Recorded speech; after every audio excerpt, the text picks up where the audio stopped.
നമസ്കാരം.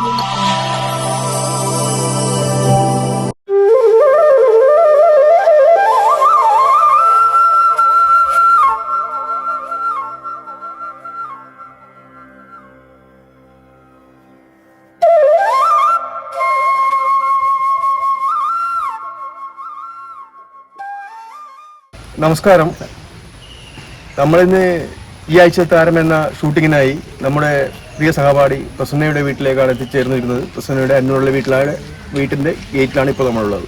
അതെ, പ്രസന്നയുടെ വീട് അന്നൂരല്ലല്ലോ. പിന്നെ പഠിക്കുന്ന സമയത്ത് കൈതപ്പുറത്താ മറ്റാണുള്ള വീട്. ഇപ്പോൾ കല്യാണം വെച്ച് കൊണ്ടുവന്ന പിന്നെ ഇവിടെ അന്നൂര്.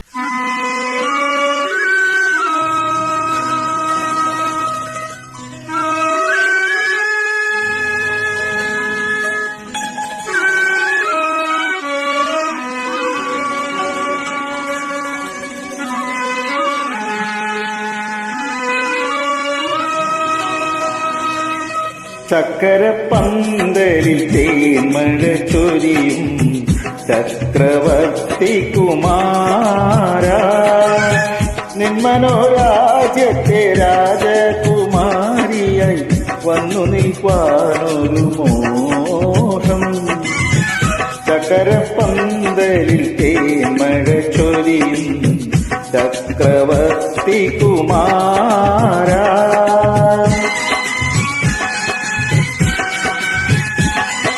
ദാഹിച്ചു മോഹിച്ചു നിൻ പ്രേമയമുനയിൽ താമരവള്ളം തുഴയാ. ദാഹിച്ചു മോഹിച്ചു നിൻ പ്രേമയമുനയിൽ താമരവള്ളം തുഴയാ. പ്രസന്ന സ്കൂളിൽ പഠിക്കുന്ന സമയത്ത് സ്കൂളിലേക്ക് വരുന്ന സമയത്ത് എവിടെ താമസം? സ്കൂളിലേക്ക് പോകുന്നു. നടന്നിട്ട് മാത്രമല്ല, നമുക്ക് പുഴയുണ്ട് കിടക്കാൻ. തോണി, മഴക്കാലത്ത് തോണി, അല്ലാത്ത സമയം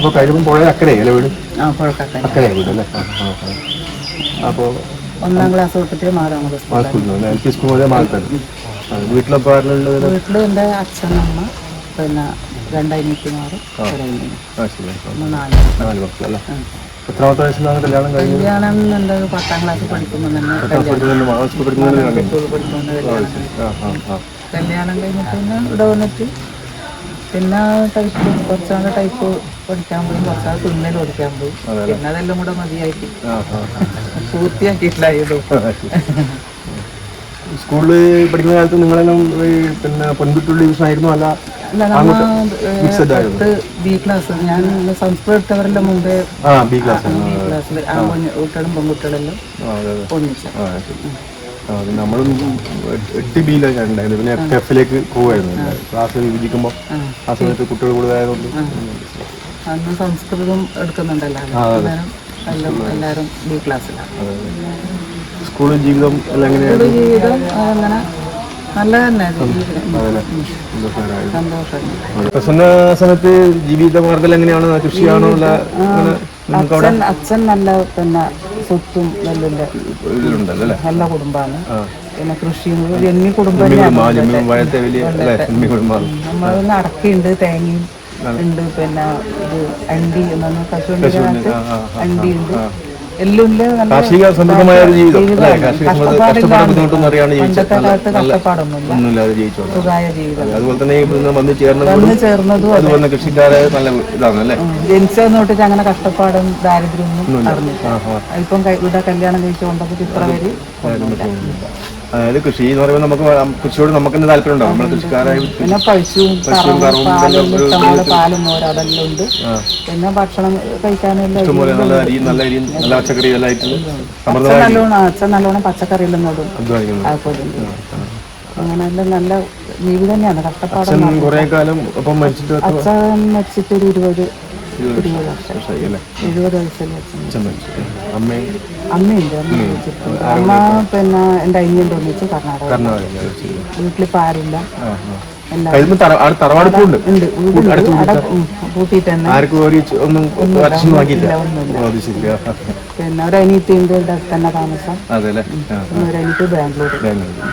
എല്ലാവരും നല്ല സുഖമായ ജീവിതം.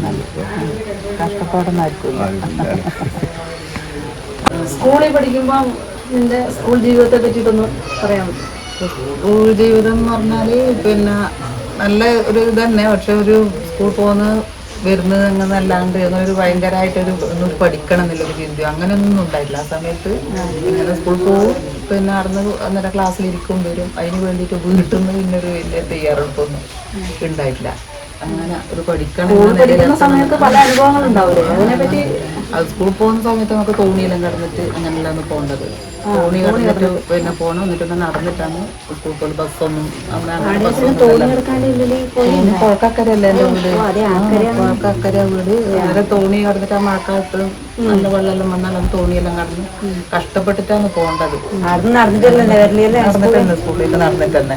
അന്ന് ബസ്സൊന്നുമില്ല, 1 2 ബസ്സായിട്ടുണ്ട്. അതിനൊന്നും കാത്തിക്കലൊന്നുമില്ല. കുറേ കുട്ടികളെ ഒന്നിച്ചുണ്ട്. പിന്നെ ബന്ധുക്കളും വന്ന് എല്ലാവരും കൂടെ ഒന്നിച്ചങ്ങ് നടന്നു പോകും. അതേപോലെ ഒന്നിച്ച് തിരിച്ചു വരും. നടന്ന ദൂരമൊന്നും അറിയൊന്നുമില്ല. 1.5 മണിക്കൂറെല്ലാം ഉണ്ട് നടക്കാൻ. അതൊന്നും അറിയില്ല. അത് 2-3 പ്രാവശ്യം നടക്കുന്നില്ല. ഞാൻ പിന്നെ വന്ന് അയാൾ എൻ്റെ അമ്മാവനയുടെ ഒരു ഹോട്ടലുണ്ടായിരുന്നു. അവിടത്തേക്ക് മാധവങ്ങലത്തെ ടൗണിൽ തന്നെ. അന്നേരം അങ്ങോട്ട് വൈകുന്നേരം എന്തെങ്കിലും ആവശ്യത്തിന് അങ്ങോട്ട് ആദ്യം പോകും. പിന്നെ നടക്കും. ഒരു പ്രശ്നമേ ഉണ്ടാവില്ല അങ്ങനെ നടക്കാനും. വീട്ടിലെല്ലാം പിന്നെ ആര്? വീട്ടില് അമ്മയും അച്ഛനും പിന്നെ ഞങ്ങൾ 4 മക്കളാണ്. ഞാൻ പിന്നെ മൂത്തത്, പിന്നെ 2 അനിയത്തിമാരും ഒരനിയനും. പിന്നെ അവരെല്ലാവരും ഒരു അനിയനും അനിയത്തിയെല്ലാം ബാംഗ്ലൂർ അങ്ങോട്ടാണ്. ഒരു അനിയത്തി മാത്രമേ നാട്ടിലുള്ളൂ. ഈ സ്കൂളിൽ പഠിക്കുന്ന സമയത്തേ അടി പിടി കുഴപ്പമൊക്കെ ഉണ്ടാകുന്നുണ്ട്. അതിലൊന്നും പടയില്ല. അപ്പൊ അതെല്ലാം കേൾക്കുമ്പോ നമ്മ ഓടിയില്ലേ സമരത്തിന് ഓടിയില്ലേ. ആര് തല്ലുകൊണ്ടു ആർക്ക് കിട്ടിയോ ഒന്നും നോക്കുന്നില്ല. അന്നേരം നമ്മളെ വൈക്ക് കഴിഞ്ഞിട്ട് അങ്ങ് പോലെ തന്നെ. 8ാം ക്ലാസ്സിലും നമുക്ക് ക്ലാസ്സേ ഉണ്ടാവില്ല അല്ലേ? ക്ലാസ്സിൽ കയറി ഇരിക്കുമ്പോഴത്തേനും ഒരാൾ സമരം വിളിച്ചുകൊണ്ടുവരും. അതെല്ലാം ഒരു നല്ല അനുഭവമാണ്. പിന്നെ സ്കൂൾ പോലും യാത്രയിലും നല്ല സുഖം തന്നെ. പിന്നെ നമ്മള് 8ാം ക്ലാസ് കഴിഞ്ഞാൽ പിന്നെ നമുക്ക് ഷിഫ്റ്റ് ആയിട്ടേ അന്നേരം രാവിലെ 7-7:30 മറ്റും 8 മണി സ്കൂളിലെത്തണ്ടേ. നമ്മളെ അവിടെ നമ്പൂരി ഭാഷ ഭയങ്കര ഇതാണ്. നമ്മുടെ വീട്ടിന്റെ അടുത്ത് തന്നെ നമ്പൂരി ഭാഷ. അതെ, മാഷ ഭയങ്കര ചോദ്യം കൊണ്ട് വന്നാല് പേടിയാണ്. ക്ലാസ് നല്ല അടിയെല്ലാം കിട്ടലും ആക്കലെല്ലാം ഉണ്ട്. ഇപ്പൊ പരീക്ഷക്കെല്ലാം മാർക്കിന് വേണ്ടിട്ടൊന്നും അന്ന് പഠിക്കലൊന്നും ഇല്ല. ഇങ്ങനെയാണ് ഇരിക്കുന്നത്. അവര് പറഞ്ഞു പഠിച്ചിക്കണം, അങ്ങനെ നല്ല നിലയിലെത്തണം, അങ്ങനത്തെ ഒരു ചിന്തയൊന്നും ഉണ്ടായിട്ടില്ല. അതിൽ ഇപ്പാ തോന്നുന്നു കല്യാണം എത്രാമത്തെ വയസ്സിലെ കഴിഞ്ഞു? കല്യാണം എൻ്റെത് 10ാം ക്ലാസ് പഠിക്കുമ്പോ തന്നെ പേടിയൊന്നും അങ്ങനെ ഒന്നും അറിയുന്നില്ല. അച്ഛനും അമ്മയിലും പറയും പോലെ ട്രെയിനിന്റെ എതിരോ അഭിപ്രായമൊന്നുമില്ല. വേണ്ടാന്നോ ഒന്നുമില്ല. ഒന്നും പറഞ്ഞു. എന്റെ നേരെ തായാലും എന്റെ അത്രയും ഞാൻ എന്റെ അനിയത്തിയും കാണാനില്ല. അന്നേരം വീട്ടിൽ നിന്നെല്ലാം പറയലും എനിക്ക് അച്ഛനോട് പറയും കല്യാണം പറഞ്ഞാൽ എടുക്കണം, 2 ആളിങ്ങനെ ഒന്നിച്ച് വളർന്നു വരുന്ന. ഞാൻ പിന്നെ കുറച്ച് തടിയലും ഞാൻ നീളം കുറവാണ്, ഓള് നീളവും ഉണ്ട്. അന്നേരം എല്ലാരും അച്ഛന്റെ പൊങ്ങന്മാരുടെ അച്ഛനെ പറഞ്ഞ് ഇതാക്കലാണ്, നീ അങ്ങനെ ഇത് വെച്ചൂടാ. പിന്നെ ഇവര് നല്ല പിന്നെ വലിയ സ്വത്തും വലിയ കുടുംബക്കാരാണ്, വലിയ നല്ല ആൾക്കാരാണ്. അതേ നോക്കുന്നില്ല, വലിയ തറവാട്ടുകാർ. അന്നേരം അതൊന്നും കളയാൻ പറ്റില്ല, വിട്ട് കളയാൻ പറ്റൂല. എനിക്ക് അതിന്റെ തായലൊന്നും കൂടെ വളരുന്നുണ്ട്. എനിക്കൊന്നും അങ്ങനെയൊന്നുമില്ല. കല്യാണം കഴിക്കാൻ പറഞ്ഞു, ഞാൻ കഴിച്ചു. കല്യാണം കഴിച്ചിട്ട് ഈ വീട് ഇങ്ങനെയൊന്നല്ല. ഈ വീട് വലിയ മോളില് ഭർത്താവിന്റെ കുടുംബക്കാരെല്ലാം കുറെ ആളുണ്ടായി. ഇവര് 6 മക്കളാണ്. പുറത്ത് പണിയില്ലവരുണ്ട്, അവര് വരും. എല്ലാരും തന്നെ ഒന്നിച്ച് കല്യാണം കഴിച്ചിട്ട് എല്ലാരും ഒന്നിച്ച് കുറച്ച് നാളെല്ലാം ഒന്നിച്ച്. പിന്നെ അച്ഛനും അമ്മയും അച്ഛനും ഇവിടെ കർണാടകയിലും മരുന്ന് ഷാപ്പെല്ലായിട്ടാണ്. അച്ഛനമ്മയെല്ലാം അങ്ങോട്ട് പോകും. ഇടക്കിടക്ക് അവരോ നാട്ടിൽ വന്ന് നോക്കും. ബാക്കി നമ്മൾ സഹോദരങ്ങളെല്ലാം എല്ലാവരും നീ 10ാം ക്ലാസ്സിൽ പഠിച്ചുകൊണ്ടിരുന്ന സമയല്ലേ നമുക്ക് കല്യാണം കഴിക്കുന്ന സമയത്ത് അടുക്കള പണി എന്തെങ്കിലും ഒരു ചായയെങ്കിലും അങ്ങനത്തെ ഒന്നും നടക്കാറില്ല. ചായ വെക്കാൻ അങ്ങനത്തെ പണി മുമ്പേ സ്കൂൾ വീട്ടിൽ വരുമ്പോ എന്താ വെച്ചാൽ ആകെ പണിയെടുപ്പിക്കും അമ്മ. പണ്ട് മിക്സി ഒന്നും ഇല്ലല്ലോ അന്ന് വന്നാൽ വൈകുന്നേരം ഇപ്പൊ അരി ഇറക്കൽ എന്റെ ഒരു പണിയാണ്. അത് മാത്രം. അത് മിറ്റടിക്കൽ എന്റെ അനിയത്തി എല്ലാം ഓരോ കാര്യത്തിന് അത് എന്നുണ്ട്. അത് വന്നിട്ട് നമ്മ എനക്കതാവൂല, പിന്നെ എല്ലാം ഓളത് ചെയ്യില്ല, അങ്ങനൊന്നും പറയില്ല. രണ്ടാളും വന്നു കഴിഞ്ഞിട്ട് എന്നാൽ കഴിച്ചപാട് ഞാൻ അരി ഇറക്കാൻ അമ്മീരത്തിരിക്കും, ഓള് മിറ്റടിക്കും. അപ്പോൾ എല്ലാം ഇവിടെ വന്നു കഴിഞ്ഞപ്പോ എങ്ങനെയാ? ഇവിടെ വന്നു കഴിഞ്ഞാലും മിറ്റടിക്കാന്ന് വെച്ചാൽ ഇവിടെ പിന്നെ ആളുണ്ടല്ലോ, അവർക്ക് അന്നേരം അത് സഹായിച്ചു കൊടുത്ത് ആക്കിയിട്ട് അടുക്കള പണിക്കൊന്നും കയറണ്ട. അടുക്കള പണിക്ക് അങ്ങനെ ഇത് ഒന്നും മുറിച്ചു അരച്ചു കൊടുക്കുവോ അങ്ങനെല്ലാം ചെയ്യും. വിഷമിച്ചിട്ടുണ്ട്. അരക്കുവാക്കൊന്നും പിന്നെ ഇവരൊന്നും ചെയ്യും, പണിക്ക് കുറ്റമൊന്നും പറയലൊന്നും ഒന്നുമില്ല. അറിയില്ല കൊണ്ട് അങ്ങോട്ട് നല്ല അച്ഛനും അമ്മയാണ്, സ്നേഹമുണ്ട്, എല്ലാം പറഞ്ഞു തരും. പിന്നെ അപ്പൊ എന്താ ചെയ്യാത്തൊന്നും അങ്ങനൊന്നും പറഞ്ഞിട്ടൊരു കുറ്റപ്പെടുത്തലോ അങ്ങനത്തെ ഒന്നും പറയില്ല. പിന്നെ ഞാൻ എല്ലാം ഇവിടെ വന്നിട്ട് പിന്നെ ഞാനെല്ലാം വേഗം പഠിച്ചിന്. കല്യാണം കഴിഞ്ഞ് വരുമ്പോ അയാൾ ആദ്യമായിട്ട് കാണുന്നില്ലേ? കല്യാണത്തിന് ഒന്നേരം കണ്ടു, അല്ല പിന്നെ അതിന് മുമ്പേ കണ്ടിനോ? മുമ്പേ കണ്ടിട്ടൊന്നുമില്ല. കല്യാണം നമുക്ക് ആക്കി തരുന്ന ഇവിടെ അച്ഛൻ്റെ പെണ്ണാണാൻ പറഞ്ഞു. അച്ഛൻ്റെ പെങ്ങളുണ്ട്, നമ്മളെ ബന്ധുവാണ് കൈതപ്പക്കന്, അവര് മുഖാന്തരാണ് വരുന്നത്. പിന്നെ ഇവരെളമയിട്ട് നമ്മൾ അവരാദ്യം നമുക്ക് ബന്ധമുണ്ട് കൈതപ്പുറം അച്ഛൻ്റെ. അങ്ങനെ ബന്ധത്തില് അങ്ങനെ കഴിക്കുന്നു അങ്ങനല്ല. അന്നേരം അങ്ങനത്തെ ഒന്നുമില്ലപ്പാ.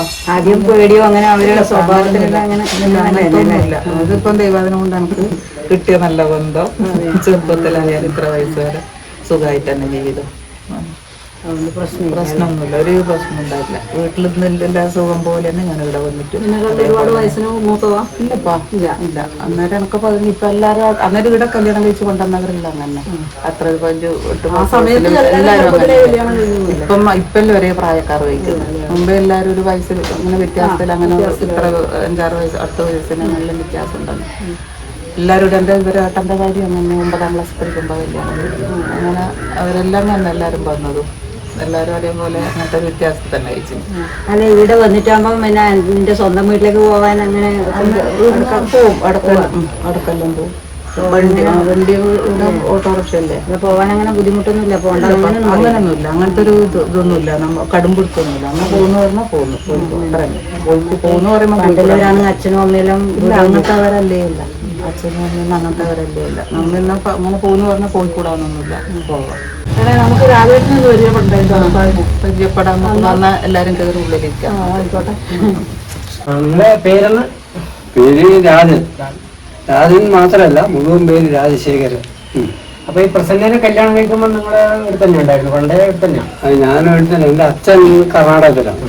അപ്പോൾ ഞാൻ ഇവിടുന്ന് SLC കഴിഞ്ഞ പാട് ഞാൻ കർണാടകത്തിലേക്ക് പോയി. ഒരു 6 കൊല്ലം അവിടെ ഉണ്ടായിരുന്നു.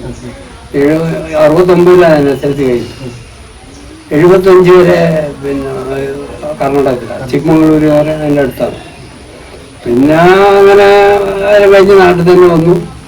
പിന്നെ 79-ലാണ് ഞങ്ങളെ കല്യാണം കഴിഞ്ഞത്. രാജേട്ടാ, എത്രാം വയസ്സിൽ നിങ്ങൾ കല്യാണം കഴിച്ചു? ഞാൻ 26 വയസ്സിലാണ് ഞാൻ കല്യാണം കഴിഞ്ഞത്. അപ്പൊ ഇവക്ക് 15 വയസ്സേ ഉള്ളൂ. ഇവളെ SLC നേരത്തെ ഞങ്ങൾ 11 വയസ്സിന്റെ വ്യത്യാസമുണ്ട്. ഇവളെ വീട് ഇങ്ങനെ കൈതപ്പുറം. അതാണ് മാതമംഗലം സ്കൂളിൽ പോയത്. ഞാൻ പിന്നെ കൂടെ 15 വയസ്സ് കൊടുത്താനല്ലേ പോയത്. ഞങ്ങളുടെ തറവാട്ട് വീട് ഇതിന്റെ കുറച്ച് കിഴക്കുവാകുന്നതല്ല, തറവാട്ട് വീട്. ഞങ്ങൾ കൂട്ടുകുടുംബമാണ് പഴയ. പണ്ടത്തെ കാലം. ആൾക്കാർ കൂടുതലുണ്ടാവും. ഏട്ടനിയന്മാരൊക്കെ ഉണ്ട്, ഇഷ്ടംമാതിരി ആൾക്കാരുണ്ടാവും. അങ്ങനെ കർണാടകം വീടും ബൈക്കുകളൊക്കെ ചെയ്യും. കർണാടകക്കാരനായിട്ട് നിന്നാ പിന്നെ എന്തോ വന്ന് അച്ഛനായിട്ട് ചെറിയ ഒന്ന് നാട്ടിലേക്ക് വന്നു. തൊഴിലൊന്നും ഇതിന് മുമ്പ് കർണാടകത്തിൽ പോയിട്ട് വരുമ്പോ അന്നേരം തൊഴിലൊന്നുമില്ല. അച്ഛൻ്റെ കൂടെ അവിടെ വൈദ്യരാണ്, മരുന്നും കാര്യമില്ല. ഞങ്ങൾക്ക് ആയുർവേദം കുറേശ്ശെ അറിയാം. പിന്നെ നാട്ടിൽ വന്നിട്ടാകുമ്പോൾ മുന്നേക്കും തൊഴിൽ വേണ്ടേ. അന്ന് ഞാൻ ഈ സ്വയം തൊഴിലെന്നും പറഞ്ഞ് ഓട്ടോറിക്ഷ ഇതൊക്കെ ഇറങ്ങി. അങ്ങനെയാന്ന് ഒരു ഓട്ടോറിക്ഷ വാങ്ങിയിട്ട് ഞാൻ സ്വയം തൊഴിലിലേക്ക് ഇറങ്ങി. പിന്നെ ആയുർവേദം അറിയാതെ നിങ്ങൾ പറഞ്ഞു, ഞങ്ങളത് മാത്രം തുടങ്ങിയ പോരെ. അല്ല, അത് ആയുർവേദം അറിയാനല്ലാതെ അതിന് സർട്ടിഫിക്കറ്റ് വേണം. ആയുർവേദം അങ്ങനെ തുടങ്ങാനൊന്നും പറ്റൂല. ഞാനന്ന് വന്നതിന് ശേഷം പിന്നെ അനിയനാണ് അത് ഏറ്റെടുത്ത് ഓൻ സർട്ടിഫിക്കറ്റ് എല്ലാം നല്ല നിലയിൽ അത് കൊണ്ട് നടക്കും. ഈ കല്യാണം കഴിഞ്ഞതിന് ശേഷമുള്ള ജീവിത രീതിയുണ്ട്, മക്കളും കാര്യങ്ങളും എത്ര മക്കളുണ്ട് അവരന്ന് ചെയ്യുന്നതിന്റെ? കല്യാണം കഴിഞ്ഞ സമയത്ത് പറഞ്ഞാൽ അങ്ങ് കൂട്ടുകുടുംബം വീട്ടിലേക്ക് വന്നല്ല. ഞങ്ങള് പിന്നെ 6 മക്കളാണ്, 5 ആണും 1 പെണ്ണും. എല്ലാവരും ഇവിടെ തന്നെയാണ്. കല്യാണം കഴിയുമ്പോൾ എന്നെ പിന്നെ ചേച്ചേരി അങ്ങനെ എല്ലാവരും കല്യാണം കഴിയുമ്പോൾ ഞങ്ങൾ എല്ലാവരും കൂട്ടുകുടുംബം തന്നെ. അച്ഛനും അമ്മയും പിന്നെ അമ്മ ആദ്യം മരിച്ചതിന് ശേഷമാണ് പിന്നെ ഒരാളായിട്ട് ഒരു ഭാഗത്തേക്കെല്ലാം പോയത്. എനിക്ക് പിന്നെ 2 പെൺകുട്ടികളാണ്.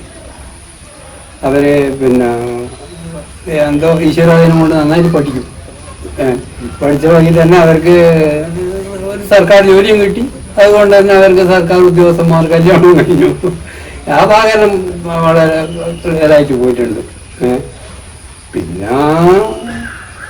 എനിക്ക് വരുമാനം എന്ന് പറയാൻ ഈ ഓട്ടോറിക്ഷ തന്നെ മാത്രമല്ലേ ഉള്ളൂ. ഇപ്പോഴും ഓടിക്കുന്നത്? ഇല്ല എനിക്ക് 2-3 കൊല്ലമായിട്ട് ഓട്ടോറിക്ഷ സംബന്ധിക്കും. ഇവരും ഇനി വേണ്ട എന്നല്ല ഇവരും പറഞ്ഞോണ്ടിരിക്കുന്നു. വയസ്സാകുമ്പോ അങ്ങനെയല്ലേ, നല്ല വിഷമം തന്നെയല്ലേ, അതുകൊണ്ട് വേണ്ട വെച്ചു. പിന്നെ മക്കളൊക്കെ ജോലി ഉണ്ടല്ലോ. അല്ല അത് എങ്ങനെയായാലും നമുക്ക് ഒത്തുപോകും, ജീവിച്ചു പോകും. നമുക്ക് പിന്നെ അവരവരെ കാര്യം അതിൻ്റെ ഒരു മനസ്സിനൊരു സുഖമല്ലേ. ഞങ്ങൾ 2 പേര് മാത്രമല്ലേ, അതെങ്ങനെ അതിന് കഴിഞ്ഞു. 2 മക്കളാന്ന് പറഞ്ഞു നിങ്ങൾ. മക്കളുടെ പേരെന്താണ്? ഒരാള് പിന്നെ സജിന, സുജയ. മൂത്ത മോള് സജിന, രണ്ടാമത്തോട് സുജയ. എന്താണെന്ന് പരിചയപ്പെട്ടു? പരിചയപ്പെടാം, എന്താരോ വിളിക്കാം.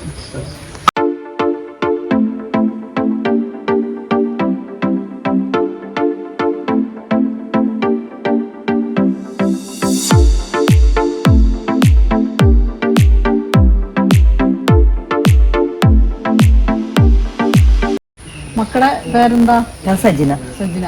സുജയ. സുജയ. മക്കൾക്ക് ജോലിയൊക്കെ ഉണ്ടോ? ടീച്ചറായിട്ട് ടീച്ചറായിട്ട്. എവിടെ വർക്ക് ചെയ്യുന്നത്? ഞാൻ തലശ്ശേരിയാണ് സ്കൂളിൽ. തലശ്ശേരി സ്കൂൾ. അപ്പൊ താമസം എവിടെയാ? താമസം കോഴിക്കോടാ. ഹസ്ബൻഡ് കോഴിക്കോടാ വർക്ക് ചെയ്യും. അപ്പൊ കോഴിക്കോട് നിന്ന് ട്രെയിനിൽ പോയി വരും. ഡെയിലി വരും. മോളോടെ ഞാൻ കാഞ്ഞങ്ങാട് മേലാമ്പറ്റി സ്കൂളിൽ. ഇവിടെ അടുത്ത താമസം? ഇവിടെ അടുത്ത് തന്നെ. എത്ര മക്കളുണ്ട്? 2 മക്കളുണ്ട്. മൂത്തത് മോനാണ്. ബിടെക് കഴിഞ്ഞ് ഇപ്പം ബാംഗ്ലൂർ ഒരു കമ്പനിയിൽ ഇന്റേൺഷിപ്പ് ചെയ്യുന്നുണ്ട്. മോളിപ്പോൾ SSC. ഭർത്താവ് കൃഷി ഓഫീസർ. ഭർത്താവിന്റെ വീട്ടിലുള്ള അവർ കുറച്ച് ഇത് തൃക്കരിപ്പൂരാണ്. ഞാൻ ജോലിക്ക് പോകേണ്ട കുട്ടികളെ നോക്കേണ്ട സൗകര്യത്തിന് വേണ്ടിയിട്ട് അടുത്ത അമ്മയുണ്ടല്ലോ, അതുകൊണ്ട് ഇവിടെ തന്നെ വീടാണ്. മക്കളൊക്കെ എന്ത് ചെയ്യുന്നു? 2 കുട്ടികളാണ്, 2 ആൺകുട്ടികളാണ്. മൂത്തയാള് ഇനി +2ലേക്ക് പോകുന്നു, ചെറുത് 9ാം ക്ലാസ്സിലേക്ക്. ഭർത്താവ് ഫോറൻസിക് ഡിപ്പാർട്ട്മെന്റിൽ ജോലി ചെയ്യുന്നു. ഇവിടെ അടുത്താ? സ്വന്തം വീട് കാങ്കൂലാണ് ഹസ്ബൻഡിന്റെ വീട്. അപ്പോൾ നമ്മൾ രണ്ടാളും എല്ലാവരും കുടുംബം കോഴിക്കോട് താമസിക്കുന്നു. അപ്പോൾ മക്കളും അവിടെ തന്നെയാണോ? അവിടെ തന്നെ പഠിക്കുന്നത്, കോഴിക്കോട്. ഇന്ന് മക്കൾ വന്നിട്ടില്ല? ഇല്ല, അവർക്ക് ക്ലാസ് എല്ലാം ഉണ്ട്. അവിടെ വ്യത്യാസമുണ്ട്. അമ്മയും അച്ഛനും എങ്ങനെ ദേഷ്യമുള്ളതാണോ അതോ? അല്ല, അങ്ങനെ ദേഷ്യമൊന്നുമല്ല. പക്ഷേ അമ്മ കുറച്ചൊരു ഗൗരവം, ഭയങ്കര ജോളി തന്നെ. എന്നാലും ഇടക്ക് കുറച്ച് സീരിയസ് അങ്ങനെയാണ്. അച്ഛനോ? അച്ഛനും അല്ല, അച്ഛൻ കുറച്ചും കൂടി ഫ്രീ ആയിട്ടുണ്ടാവും. കുറച്ച് ഇതുണ്ടാവില്ലേ മക്കളെ നോക്കുമ്പോൾ? അമ്മ പിന്നെ വീട്ടിൽ നമ്മളെ കാര്യമല്ല, ഇപ്പൊ മക്കളെ കാര്യമല്ല അമ്മ തന്നെയാണ്. നമുക്ക് എനിക്കൊന്നും അറിയേണ്ടി വന്നിട്ടില്ല. ഉണ്ടാവും. പിന്നെ വീട്ടുപണി എല്ലാം കൂടി ആ ഒരു അമ്മ ഉണ്ടായതുകൊണ്ട് നല്ല തന്നെയല്ലേ. അതുകൊണ്ട് ജോലി പോകാൻ കഴിഞ്ഞു നല്ല ഒരു കെയർ ആയല്ലോ. അതാണ് നല്ലത്. എന്റെ കുട്ടി 4 മാസം, മൂത്ത മോൻ 4 മാസം ഉണ്ടാകുമ്പോ ഞാൻ ഇവിടെ ആക്കിയിട്ട് 2 കുട്ടികളെ അമ്മ തന്നെയാണ് നോക്കിയത്. അതിൻ്റെതായ സീരിയസ് ഉണ്ടാവും. നിന്റെ അഭിപ്രായം? അതേപോലെ തന്നെ എല്ലാ അച്ഛനമ്മമാരെ പോലെ തന്നെ ഭയങ്കര സപ്പോർട്ടാണ് എല്ലാ കാര്യത്തിലും. പഠിത്തത്തിന്റെ കാര്യത്തിലാണെങ്കിലും നമുക്ക് ഓർമ്മ പണ്ട് എന്താ പറയാ, രാവിലെ പഠിക്കാൻ ഒരു 4 മണിക്കോ 5 മണിക്കോ വിളിക്കുമ്പോൾ ആ സമയത്ത് ചായയെല്ലാം ഉണ്ടാക്കി തരുമോ. അച്ഛനാണെങ്കിലും നമ്മൾ പഠിത്തത്തിന്റെ കാര്യത്തിൽ നല്ല സപ്പോർട്ടാണ്. അതുകൊണ്ട് നിങ്ങൾ പഠിച്ചൊരു നിലയിലെത്തി. അതെ. പിന്നെ എന്താ, ഇപ്പം അമ്മ ഇടക്ക് കോഴിക്കോടേക്ക് വരും. അപ്പോൾ അന്നേരം എനിക്ക് സുഖം. ഞാനിപ്പം പറയും 2 ഇവക്ക് അല്ലെങ്കിൽ നാട്ടിലല്ലേ, അപ്പം അമ്മ കോഴിക്കോട് വന്നാലാണ് എനിക്ക് ഭയങ്കര സമാധാനം. സ്കൂളിൽ പോയി വീട്ടിൽ വരുമ്പോഴേക്ക് മക്കളുടെ കാര്യം എല്ലാം വൃത്തിയായിട്ട്. അപ്പം അമ്മ കോഴിക്കോടേക്ക് വരുമ്പോൾ ഇവിടെ മക്കളെ നോക്കണ്ടേ? അത് ഞാൻ രാവിലെ പോകുമ്പോൾ ഭക്ഷണം ഞാൻ ആക്കൂല. അച്ഛനെ ഇവിടെ ഉണ്ട്, 2 ആളും പോകില്ല. അച്ഛനുണ്ടാവും, സ്കൂളിൽ വിട്ട് വരുമ്പോൾ അച്ഛനുണ്ടാവും. അച്ഛൻ ചായയൊക്കെ അത് കൊടുക്കും. 2 പേർക്കും വേണ്ടിയിട്ട് അങ്ങോട്ട്. അതെ. പറയണ്ടേ എനിക്കടുത്ത് പറഞ്ഞിട്ടുണ്ട്. അല്ല, ഇപ്പം അത്രയുള്ള പ്രായമായിട്ടില്ല, നമുക്ക് വേഗം ഓടിച്ചാടി വരാൻ. നമുക്ക് നല്ല ആരോഗ്യമുള്ളതുകൊണ്ട് നമ്മള് ഭാഗ്യമാണ്. ചെറിയ പ്രായത്തിൽ കല്യാണം കഴിഞ്ഞുകൊണ്ട് നമുക്കൊരു ഉപകാരം. നിങ്ങളെ മക്കളും പ്രായമാവുന്നവരെ നമുക്ക് രക്ഷപ്പെടും. പിന്നെ ഒരു കാര്യം, നമ്മളോട് ഒന്നും ഇങ്ങനെ സ്ട്രിക്റ്റ് ആയിട്ട് അത് ചെയ്തുകൂടെ, ഇത് നമുക്കൊരു നമ്മളതായ ഒരു സ്വാതന്ത്ര്യം തന്നിട്ടുണ്ടായിരുന്നു. അതിപ്പോഴും ഏതിന്റെ ഡ്രസ്സിന്റെ കാര്യത്തിലായാലും ഏതിലായാലും എവിടെ പോകുന്ന കാര്യത്തിലായാലും അത് നമ്മൾ മിസ്യൂസ് ചെയ്യാണ്ട് ഇല്ല. അതെ അതെ, ഒരു കൺട്രോൾ ഉണ്ട്. പക്ഷെ നമ്മളത് ഇങ്ങനെ ബാധിക്കാത്ത രീതിയിൽ അതെ അതെ അതെ ഒരു കൺട്രോൾ എന്തായാലും വേണമല്ലോ. അത് എല്ലാ അമ്മമാർക്കും ഉണ്ടാവും. നമുക്കൊരു പിടിച്ചു കെട്ടിയ ഒരു ഫീലിംഗ് ഉണ്ടായിട്ടില്ല, പക്ഷെ കൺട്രോൾ ഉണ്ട്. അങ്ങനെ ആ രീതിയിലായിരുന്നു.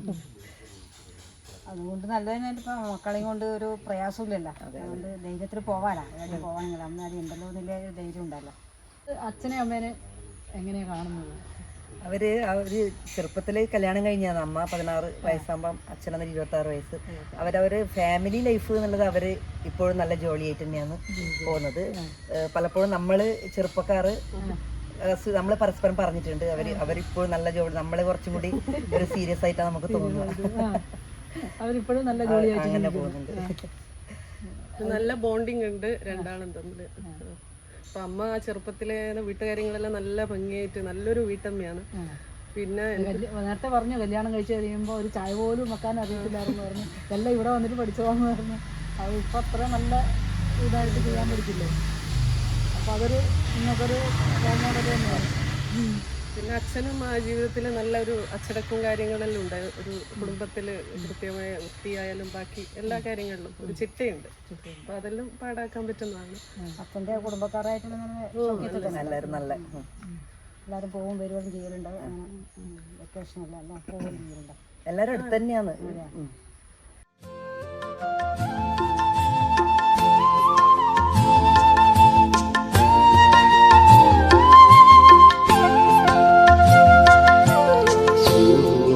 എഴുതിയ മിഴികളെ പ്രണയമധുര തുളുമ്പും സൂര്യകാന്തി പൂക്കളെ സുറുമയെഴുതിയ മിഴികളെ പ്രണയമധുര തുളുമ്പും സൂര്യകാന്തി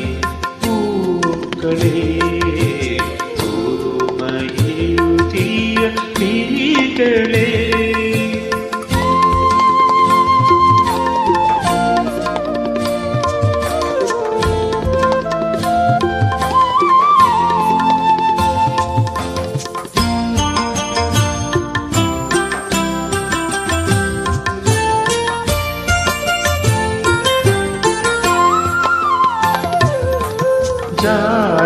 ജാലകത്തിലെ ശീല നീക്കി ജാലമെറിയുവതെന്തിനോ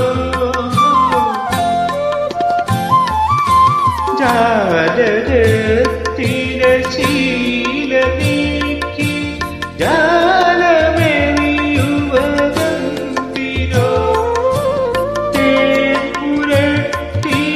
മുള്ളുകൾ കരളിലെറിയുവതെന്തിനോ തേപ്പുരട്ടിയ മുള്ളുകൾ നീ കരളിലെറിയുവതെന്തിനോ സുറുമയെഴുതിയ മിഴികളെ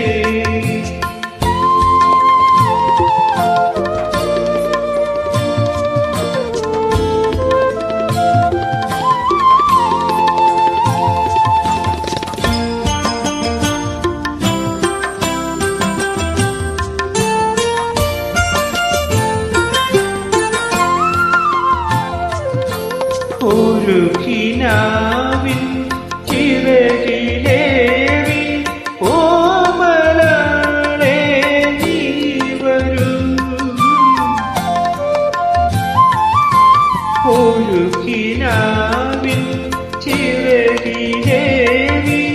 ഓമലേ നീ വരൂ നീരവിരിയിലകലഹരി നീ പകർന്നു തരൂ തരൂ നീരവിരിയിലകലഹരി നീ പകർന്നു തരൂ തരൂ സുറുമയെഴുതിയ മിഴികളെ